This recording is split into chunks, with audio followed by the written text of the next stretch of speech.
Have lots of fun. Don't fall out of the windows. Don't fall down the stairs. All of you have to get off because no one brought me any food, so just keep that in mind for the next stop. So, I told you, most preferred, most recommended. What does that mean?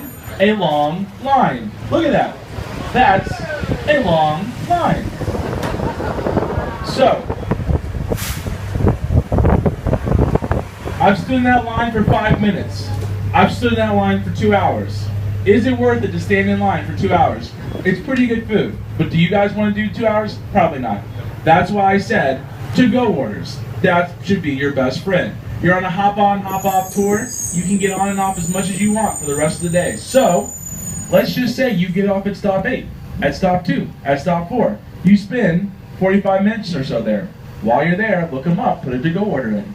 By the time you get out here, the food's ready. You don't stand in line. You can bring it on board. You can bring anything you want on board except for open alcohol. So, there you go. That's how you skip the line, guys. Enjoy your time while you're here. So, you're new to town. You're new to hot chicken, and you don't know what to expect. Well, here you go. You're bold, you're adventurous, you're going for the hot stuff. Here's what you should expect.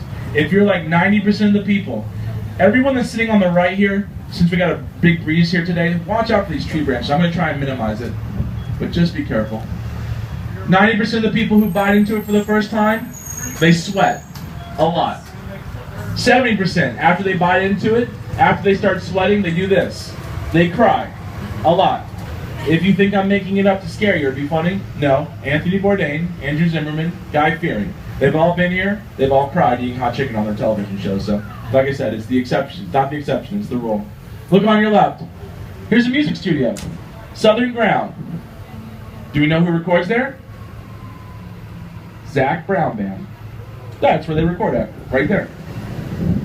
So, what do you need to know? We just turned on to Music Row. What do you need to know about them? About these streets? 2 streets, technically. 16th, 17th Avenue make up Music Row. Now, is this the only section of town that does music? No. That's why our other nickname is Music City, USA. You'll see music everywhere. You'll find Jack White's studio over on 8th Avenue. You'll find big studios at other major universities like Fisk and Lipscomb and Belmont. So you'll find studios all over this town. But this is a high concentration of it. 16th, 17th Avenue, just between these 2 streets, there's over 40 active studios. So, like I said, this is a high concentration of it, not the only part of town. So, as we continue on, we're going to get a green light here in a second. I got to make this real funky S-turn right here, and we're going to go down 17th Avenue some more. What are you really asking yourself? Am I about to see Taylor Swift walking her dog? Yes. You are about to see Taylor Swift walking your dog. Her dog. No, you're not. So, here's what you need to know. They work around here. They live around here. Now, do we see them every single time we drive down the street? No. But you could see them, so just kind of be prepared. You never know who or what you might see around here. On your left, this is Sony Music. They're back in the headlines right here. Michael Jackson Estate just sold their share to Sony, so Paul McCartney's resuing Sony to try and get back the Beatles music that he bought in the 80s. So, there you go. They're back in the headlines for that. Here's a studio. It's no longer active, though, but this is a big deal. Dolly Parton, Porter Wagner, Elvis Presley, over 260 songs recorded. That is Studio B on your left. So, that's a studio you can tour while you're here in town. 2 ways to take that tour. Someone has to bring you out here. Country Music Hall of Fame, us. That's how you take the tour of that studio. Look on your left, Kelly Clarkson, Reba McEntire. That's Starstruck Entertainment right here on your left. As we continue on down, look at the tall building next to him. That is the old Capitol Records building. Here's my advice, don't touch it. It's officially closed, it's officially under 15 different lawsuits, and it's officially haunted, so don't touch it. That building, that's the iHeartRadio Media Studios. That's the Bobby Bones Show right there on your right. Over here, this is Broken Bow Records. Eric Church, Jason Aldean, they record inside the studio. Going down the street, this is what sets us apart from most music cities with the exception of Detroit. Look around you. Houses. No. Music studios. 20s, 30s, 40s. People couldn't afford to build big, massive music studios, so they would buy the equipment and install them into their houses. Their studios, their houses become the studios, and this becomes the tradition. So today, when I tell you there's over 40 active studios on just these 2 streets in downtown Nashville, most of them look like residential houses. They're not looking like conventional commercial music studios. Coming up on your left, going along that trend, look on your left. See this church? Not a church. Music studio now. Ocean Way, Nashville. Soundtrack for Oh Brother Where Art Thou. Kenny G, Beyonce. They've recorded there in the last couple of years. So, churches are becoming music studios. Why is this happening? Well, what are churches known for? Acoustics, music, wood. There you go. So, churches are becoming music studios. Now, not all of you started this tour with me.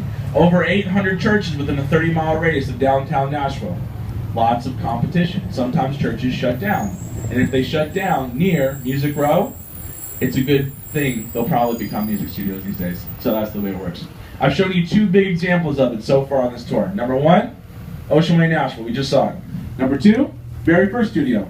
Zac Brown Band Studio. Southern Ground, that was a church that got converted into a music studio as well. So that is something that's happening around this town. What do most of the studios have in common? You're not going in them. Here's one you can go in. So, you have questions about the music industry. You want to talk to someone in the music industry. You just want to see an active music studio. Well, coming up here on your left, you're going to see a stone building that says Music Row on the side. Right here. Out front, the name of it, Jay's Place. Look at the fingers on the sign. That's the only active studio with an open door policy today in Nashville on Music Row. So, if it's open, it's free. You can go in there and ask questions, talk to people, see an active studio. Here's what's really special. Most of the studios, you will not make it past the front door in the lobby. And if someone's in there recording, you usually don't make it even further than that. So, that place, what do?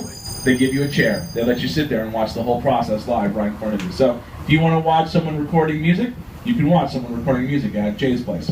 The other thing that's kind of cool about them these days, and this is happening a lot more on Music Row, they're now a bed and breakfast. So, you want to stay on Music Row? You can stay on Music Row. You want to stay inside of a studio?